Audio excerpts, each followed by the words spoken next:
এই মুহূর্তে রয়েছি রাজবাড়ী জেলা দৌলতদিয়া ঘাট থেকে আপনাদের সাথে রয়েছি আমি শেখ মোহাম্মদ বিল্লাল হোসেন অনলাইন নিউজ বাংলা।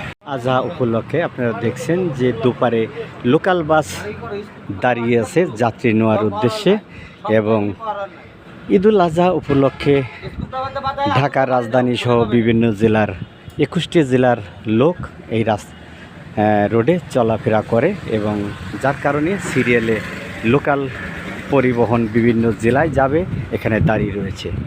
আমি সেই বিষয় নিয়ে আপনাদের সাথে রয়েছি শেখ মোহাম্মদ বিল্লাল হোসেন অনলাইন নিউজ বাংলা দৌলতদিয়া ঘাট থেকে। আপনারা দেখছেন ঈদের 3 দিন আগে আমি এই মুহূর্তে রোডে দাঁড়িয়ে আছি।